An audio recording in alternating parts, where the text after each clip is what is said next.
बर'फोरनि गुबुन मोनसे देरसिन रंजाथाइ फोरबो होननानै बुङोब्ला बैसागु नंगौ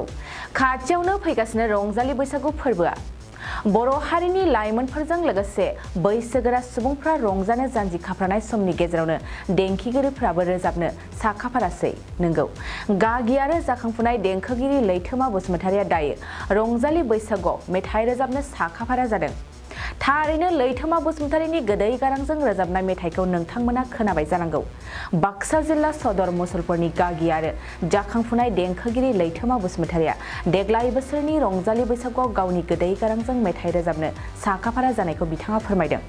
मख'नो गोनांदि रेडिअ आरो टेलिभिजनाव मेथाइ खनगिरि महरै खामानि मावबोनाय लैथोमा बसुमतारिया दायो गोबां बर'नि एलबाम आरो सावथुनफ्राव मेथाइ रोजाबखांबाय नोंथांमोना रंजालि बैसागुआव बिथां लैथोमा बसुमतारिखौ मेथाइ रोजाबनो हांख्रायनोब्ला नैबे मबाइल नाम्बार 8638796155 आव थोंजों फोनांजाब खालामनो हागोन। गिबियावनो खुलुमबाय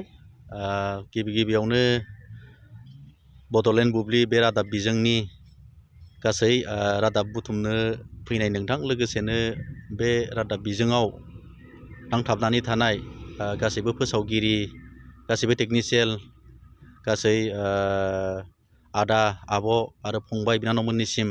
आंनि गोसो गोरबोनि गोदान बोसोर बैसागुनि गोजोन मोजां हामलायनायखौ आङो जासिहरबाय लोगोसेनो जोंनि बिटिआर ओनसोलनि लोगोसे आसामनि गासैबो जोंनि बर' हारि नोंथांमोननो फैबाय थानाय बैसागु गोदान बोसोरनि बयनिबो जिउआव गोजोन रंजानाय लाबोथों आं बेखौनो आनान गसाइनि सेराव आर'ज गाबनायजों लोगोसे आंनि गोसो गोरबोनि साबायखरखौ आं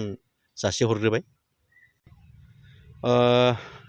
देग्लाय बोसोरनि बैसागुनि थाखाय आङो मथा-मथि थियारि जागासिनो दङ नोंथाङा एसे उनाव फैबावनायमोनबा जोंनि प्रेक्टिसनि जायगाखौ नुखासिगौमोन आरो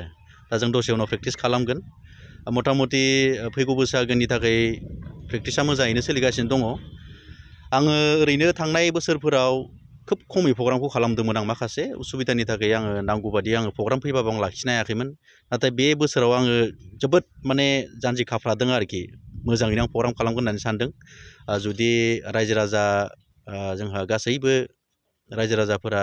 जुदि अनसायोब्ला आंनि मेथाइ खननायखौ मोजां मोननानै जुदि लेंहरोब्ला आङो निस्सय आं माने देग्लाय बोसोराव आङो प्रग्रामखौ मोजाङैनो खालामगोन होननानै आङो साननानै दङ आरो नंगौ आङो 2016आव आङो रेडिअ अडिसन होदोंमोन आरो खेबसेयावनो आं बे अडिसनावहाय आङो पास खालामनो हादों अर्थात आङो गभर्नमेन्टनि सासे एप्रुभ आर्टिस्ट रेडिअ महरगिरि हिसाबै आङो बे बोसोराव उनथ्रिनो हादों आरो बेनि उनावनो आङो टिभि सेन्टारावबो आं गोबां मेथाइ खनबाय आङो माखासे मेथाइ खनबाय माने टिभि सेन्टारावबो आंखौ बिराद माने मोजां मोनो आरोखि आंनि भइसखौ आंनि प्रग्रामखौ मोजां मोननानै लेंहरबाय थायो दाबो लेंहरदोंमोन सारा आङो थांनो हायाखै ओमफ्राय आङो 2019 खोमा बेवहाय आङो ग्रेडनि फरिखा होदोंमोन आरो माने आपग्रेडसननि आरो रेडिअआवहाय दा बेवहायबो आङो रेडिअ सेन्टाराव जेसेबां एप्रुभ आर्टिस्ट दङ बेनि गेजेराव आंनो फार्स्ट माने आपग्रेडसन माने जिथु अडिसन भइस अडिसन बेवहाय आङो आंनो माने फार्स्ट जादों आरो आपग्रेडसन माने बे अडिसनावबो बि हाइ जाबाय आरोखि आङो ओमफ्राय दा जाबाय खोमा माखासे खिन्थु आंनो फार्स्ट जाजेननाय आरो बि हाइआबो आङो गोबां मेथाइ खनबाय एलबामानो जा सिनेमायावनो जा दासिम माने गोसोआव गैला माने गोबां खनबाय आरोखि आङो थेवबो आङो नोंथांमोननो आङो बा आं गासै रायजो राजा नोंथांमोनखौ आं खोना होगोन आङो आंनि गोसोआव थानाय एलबाम सिनेमाफोरनि मोननैसो माने सर्ट बे भिडिअ बा सिनेमाफोरनि मेथाइफोरखौ आङो खोना होगोन आरोखि माने माखासेया मिथियाथ' बे मेथाइखौ सोर खननाय ओरैनो खोनायोल' दा हयथ' नोंथांमोना नुयोब्ला खोनायोब्ला मोनथिगोन आरोखि माने आं खननाय मेथाइआ बबे आं ओरैनो बांद्राय नङा जिखिनि गोसोआव फैयो आं बेखौ नोंथांनो आङो हरगोन आरो रायजो राजा बिथांमोना जाहाथे मोनथियो आं मा मेथाइ खनदों बिथांमोना नुगोन आरो ओरैनोथ' माखासे दङ आङो लेटेस्ट नैबे दा आलायारन जा कभार सं खोब माने जोंनि बर'नि गोजाम मुंदांखा सिनेमा आलायारननि मेथाइ बे मेथाइखौबो आङो रेकर्डिं खालामखांबाय आङो रिसेन्टलि आं बेखौ भिडिअ बानायगोन कभार भिडिअ ओमफ्राय दा बैसागु नै बानायगासिनो दङ बे बैसागुखौ आं ओरैनो जास्ट खनना होनो हागोन आरोखि बैसागु खोरांनि थिं थिं सान्दुंजों जाहाबलायनाय सना मोदोमफ्रु मोदोमनाय आगै नोंलाय बैसाग अखोरांनि थिं थिं सान्दुंजों जाहाबलायनाय सना मोदोमफ्रु मोदोमनाय आगै नोंलाय जारौ मारौ गानना देलाय फबनाय समायथारदों सना बैसागु बोथोरावलाय जारौ मारौ गानना देलाय फबनाय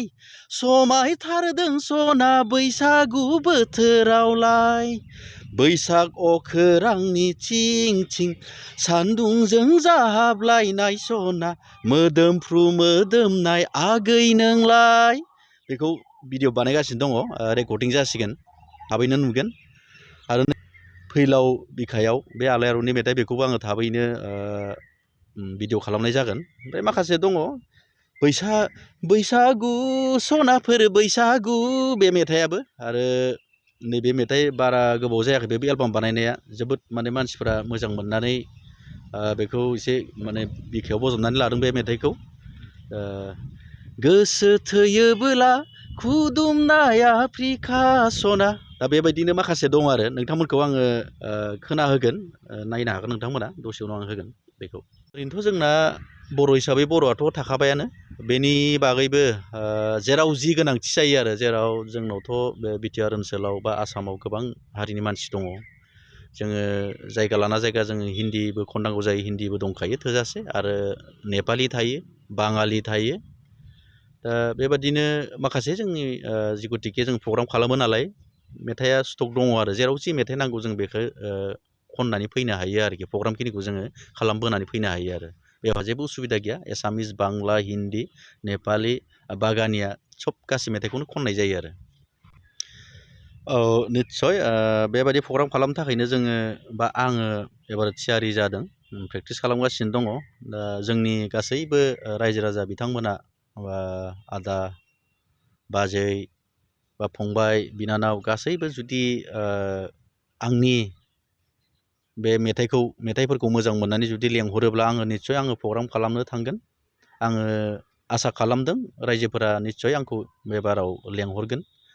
दा आंनाव थाखा फैसानि खुनु मोनसे माबा गैया डिमान्ड गैया बेबादि जास्ट थांनानै माने जेबो आंहाबो जा लस जाया आं बेखिनिखौ आङो मिलायलायनानै आं प्रग्रामखौ खालामगोन आरो आंनाव बांद्राय बेबादि डिमान्ड थानाय नङा खारन आंबो बेबायदि प्रग्राम खालामनानै फैग्रा मानसिखा जे फांसन मोनसे खालामोबा बेसेबां खरसा जायो आरो फैसाया बोरै फैयो आंबो बेखौ मोनथियो दा बेनिखायनो आङो फैसाखौ लानानै बांद्राय मार्केटिं खालामनानै आं प्रग्रामखौ खालामा आरोखि दा कमिटिजों सावरायलायनायनि गेजेरजों प्रग्रामखौ खालामनाय जागोन आरो आं बे बाराव नोंथांनि कन्टेक्ट नाम्बारफोर बुंनानै कन्टेक्ट नाम्बारखौ आं होनो हागोन आं मोननै कन्टेक्ट नाम्बार होनि बे कन्टेक्ट नाम्बाराव आंखौ जुदि प्रग्रामाव सोरबाफोर लांनो गोसो दङब्ला बेहाय खालामनो हागोन गिबियावनो 8638796155 बे मोनसे आरो मोनसे होबावदों आङो 7636845664 बे नाम्बाराव खालामबा आंखौ गोरलैयैनो मोननो हागोन आरोखि गोजोनथाव खौरां बङाइगाव मेरिडियान किया मटर्स श'रुमआ नोंथांनो लाबोदों गोदान अफार मेरिडियान किया मटर्स श'रुमआव नोंथाङा खम बेसेनावनो किया कम्पानिनि गुबुन गुबुन मडेलनि गोदान गारिखौ लानो हागोन